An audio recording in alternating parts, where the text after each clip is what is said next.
mimi kama waziri na serikali nzima, utaratibu utakaowekwa utazingatia maslahi ya walio wengi na utafanyika kwa haki bila ushawishi wala hongo ya mwenye nguvu au madaraka.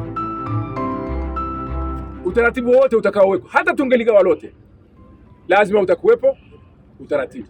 Nilichokuja kusema ni kwamba watu waache kujimilikisha na wakati mwingine kuwauzia watu, kuwatapeli. Sawa? Na hiyo kauli siitengui, mheshimiwa diwani. Umeelewa?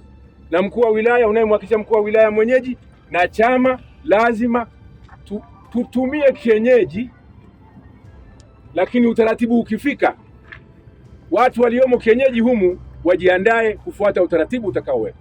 Sio kama ninaeleweka?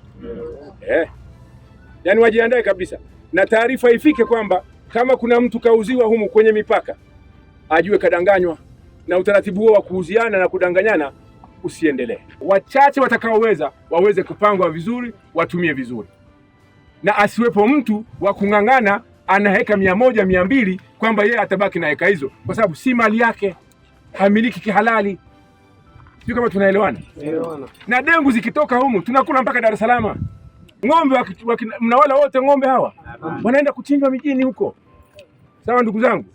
Kwa hiyo sitaki kuacha taharuki hapa, nataka kuacha ujumbe kwamba serikali itapanga matumizi ya hapa, ama ya kiserikali, ama ya wananchi mmoja mmoja, ama ya wafugaji, ama waliokaa kule wamejenga, ama ya wakulima, kwa maslahi ya wote.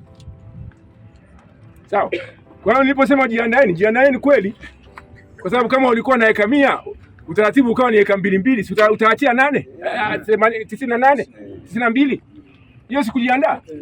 Jiandaeni. Hata ambaye hana chochote naye ajiandae, kama anaweza akaambulia.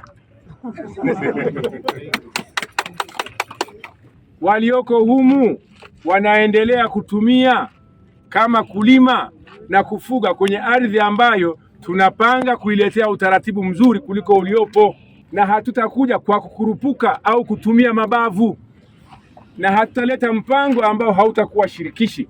Nataka amani itawale, lakini watu wasiingie humo kuanza kuuziana, watu wasiingie humo kuweka majengo ya kudumu, kwa sababu jengo la kudumu jipya litaonekana tu. Wanaoendelea kulima, msimu uendelee kulima, wanaoendelea kufuga, mnajua nyie wenyewe. Lakini nawaambieni, tunakwenda kujipanga kuleta utaratibu mzuri kwa namna ya kutumia kwa maslahi yenu. Chochote kitakachoamriwa hapa kitakuwa na manufaa yenu na manufaa ya Watanzania. Asanteni sana kwa kunisikiliza.